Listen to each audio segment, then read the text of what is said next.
Right, this guy has 2 more weeks, just 2 more weeks before submitting the application for indefinite leave to remain in the country. 2 more weeks, now the guy gets. And is yet to sit and pass the life in the UK test. And you should have it at the back of your mind that it is an important prerequisite for you to have before you go filing your indefinite leave to remain application. I know be solicitor, but this now waiting day gov.uk that you all should know. But just in case you're not aware of it, it is very important. Say you go pass your life in the UK test before you file in the application for the indefinite leave to remain. So the guy get 2 weeks and they never sit for the application. For the test. Now here is the thing. I don't post the video before telling people say it is important say you go sit for that life in the UK test way ahead of time. Why? Because the life in the UK test is not the same as the English test. The English test, if you wake you up from sleep, go sit for the English test and you pass it right there and then. But for the life in the UK test, you go need to revise, study the past questions over and over again, download the app, or you buy the book, you understand, to read over and over again, because there are quite a lot of questions where we say you never even hear before that you need to supply answers to when you go sit for this test. So that's the reason why it is important that you practice very well before you go sit for that life in the UK test. Now, this guy is trying to find out if it is possible for him, if he stands any chance of actually sitting and passing the life in the UK test within the space of that 2 weeks where the guy get left. Now, it is not completely left to me.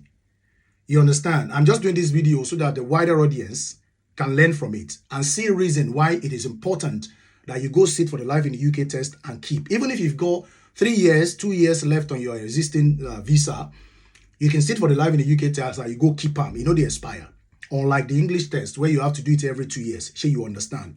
Now, it is not left for me to decide or to determine whether the guy go pass him or he go fail him. Utmostly, it is possible for you to sit for it once and pass it. But we've had cases of people where they say they don't sit for the life in the UK test 3 times, 4 times before they finally come pass them. You understand? You wouldn't want to stand or put yourself in a very, very big risk where you have to sit for it once, you couldn't make it, and then you got like 1 week left.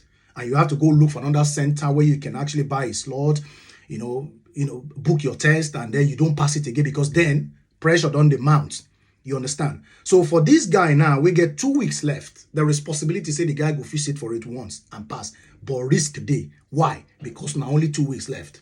You fish it for it this week and you know pass them. That means you've got 1 week left. You understand? And that's the reason why each time we post videos like that, we try to encourage people to do the needful on time. Because you see these people, they know they joke with their law and they cannot actually amend their law because of say you want to submit your application. No. If your life in a UK test no dateable and you go filing for the indefinite leave to remain, how you want me to approve them? Because it is stated clearly on gov.uk, say if you want to do this thing, these are the things you need to put. These are the things you need to have done. You understand? So I don't know for the guy. I think it stands a chance of actually passing it, but then that's a huge risk. So if you are listening to this video, it is important, if you did that category, make sure you go sit for your life in the UK test as early as possible so that you don't put yourself just in unnecessary risk